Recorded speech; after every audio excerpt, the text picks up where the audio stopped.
Deixa eu trazer um assunto aqui para você, porque você é um cara autêntico. O que você acabou de falar, você é um cara que deixa transparente que, porra, eu sou de um veículo grande, a minha opinião está aqui, eu tenho um contrato com essa emissora, e agora você está aqui num outro momento, falando também livremente, e não está jogando. E aí que veio a minha pergunta para você. Pergunta de boa mesmo. Eu fiquei muito impressionado de ver algumas pessoas que saíram da Globo e negaram tudo que elas fizeram antes. Você se surpreendeu com alguns colegas assim? Me decepcionei. É? Muito. Com quem? Pô, com quem é foda, Aí né? não dá. Ué, mas isso daqui é uma conversa, pô. Não tem ninguém vendo a gente. Eu acho o seguinte, cara. Não, você ficou 20 anos fazendo o negócio e serviu. É. E agora a empresa Agora estava não errada. presta? E você ficou? Não, mas eu não... Que hipocrisia é essa? Peraí. Se não prestava, rua, cara. É por isso que eu falei pra você naquele começo 3 coisas. Ah, então eu fiquei por causa da grana. A grana era boa. Então fala isso. Né? Sim. Eu não concordava, eu briguei muito, mas a grana era boa. Né? Eu vi outro dia as 2 atrizes, a Maitê e a Carolina, né? Que agora processam a Globo por direitos trabalhistas. Mas quando eram pessoa jurídica, pagavam menos imposto. E agora querem recuperar o direito trabalhista, vão devolver para a Receita o que deixaram de recolher? O que é isso? E vejo outros colegas, eu acho que criticar, avaliar o trabalho, ter uma visão crítica do trabalho, eu acho que faz parte do... Mas você dizer que lá aquela empresa onde você ficou, que fez isso, agora não presta, é muito estranho. Eu me decepcionei. É injusto, eu mas não vou falar nome porque eu decepcionante. acho que eu acho que não é o espírito, né? Não é o espírito. Não é o falou, espírito, não. Né? Porque, não, eu me É o decepcionei. espírito de muitos lugares, mas não é o espírito aqui. Eu mas não nem é estou mesmo. interessado, para ser sincero. Não, eu vou te falar, o que me decepciona é assim, gente que, enfim, que muito capaz no jornalismo, né? E aí sai, cara, da emissora e fala coisas que nem eu, que nunca vesti essa camisa da Globo, assim, apesar de já ter trabalhado lá pelo menos 4, 5 vezes e tal, respeitar o profissionalismo, a estrutura que não existe em nenhum outro lugar do Brasil. Não existe aquela estrutura, não existe. Entendeu? O Flow está tentando chegar lá, está quase lá. Mas, Nós vamos ser só que da internet. Mas e aí você pegar, cara, e falar os caras não sabem fazer cobertura de Nova York, dos Estados Unidos, da Europa. Pô, pelo amor de Deus, né?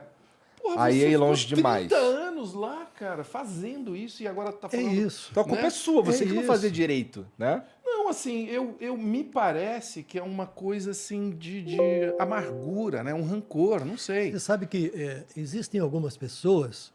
deixa eu fazer um parênteses só. Voltando, eu citei as 2 atrizes. Não tive a alegria de conhecê-las pessoalmente, atrizes maravilhosas e pessoas maravilhosas, mas é que são 2 exemplos que foram colocados publicamente. Eu acho muito estranho, dentro dessa condição de, depois que você fez por tanto tempo... Porque não foi 2 dias, não foi 2 meses, não foram 2 muitos anos. Né? Aí não dá mais. Tem algumas pessoas que eu acho que não se conformam em sair da Globo, ou ter que sair da Globo, ou ser obrigada a sair da Globo, ou ser demitida da Globo.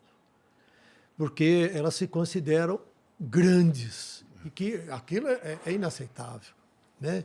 Tem um grande jornalista que era correspondente em Nova York, que desde que ele saiu da Globo, que a Globo não quis renovar o contrato com ele há muitos anos, ele voltou aqui para o Brasil trabalhando na cultura, na Band, voltou para a cultura. Ele tinha até um contrato, aqui no primeiro contrato dele, a cada ponto de audiência adicional que ele desse no telejornal, ele ganharia mais no salário. Ele nunca deu um ponto a mais. E ele passou a vida inteira, depois criou um blog de crítica à Globo. Ele criticava a Globo todo dia. Todo dia. É triste isso, eu acho triste. É muito. A pessoa vive um amargor, uma amargura, um ranço, que eu confesso que me surpreendo. E vejo hoje colegas que saíram mais recentemente com críticas e críticas e críticas, eu falo, caramba! Isso não é legal. Eu falei muito isso, não sei se deu muito certo, com os meninos do CQC. Porque, porra, um projeto, cara... Eu fiquei 7 anos, mas um projeto que ficou 8 anos, no mínimo, no ar. Do caralho, revelou um monte de gente. Muita gente que começou a sair, e não tem problema nenhum, né? Começou a detonar o próprio trabalho que ele tinha acabado de entregar. Falou, cara, não faça isso, né?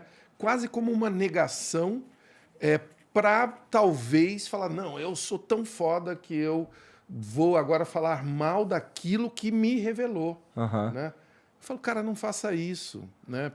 Não, porque você não quer, você não, você é contra a liberdade, você entendeu? Você não quer. Eu falo, não, você pode falar, eu tô falando para você. Eu tô dizendo que não é uma estratégia boa. Não é boa para você. Pra você.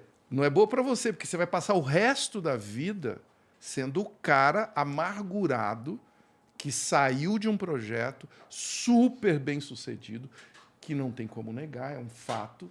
Claro. Né? Com defeitos, com tudo, mas não tem como negar. E você vai ser o chato, o cara que está reclamando. Reclamão. O reclamão sempre perde, vocês não acham? Aí eu vejo um repórter que saiu da Globo, que já foi até correspondente. Eu sei do editor que escrevia texto pro cara. E o cara era correspondente. Conta mais sabe? sobre isso. Aí o cara sai da Globo e fala, critica. Isso é legal, cara, isso é legal de falar. para com isso. Porque muita Sabe? gente não sabe, né, que numa estrutura como essa, na estrutura da TV, não é só o cara que está falando o texto, né, que escreveu o texto. Aliás, muitos dos jornalistas fazem o seu próprio texto, mas tem uma equipe que apura, não é? Sim. Tu, inclusive, já Que foi vai- editor-chefe, não já? Já fui editor-chefe de vários telejornais. Como Do é Bom que- Dia São Paulo, do Jornal da Hora do Almoço, do SPTV Segunda Edição, não. E era também do programa Antena Paulista, que vai ao ar até hoje, aos domingos. Eu era editor-chefe e o apresentador. O trabalho do editor-chefe passa por rever o que vai ser dito, eu imagino. Ele é o coordenador de todo o trabalho. É ele quem comanda as reuniões onde são discutidos os assuntos que poderão entrar no jornal, no programa. É ele quem dá a linha, fala, ó, isto aqui não dá por causa disso, disso, disso. Isto aqui pode ser, isto aqui parece ser bacana. Aí você fala assim, pô, mas ele é o mandão? Não, não é ele é o mandão, mas ele tem a responsabilidade diante da direção de tomar as decisões.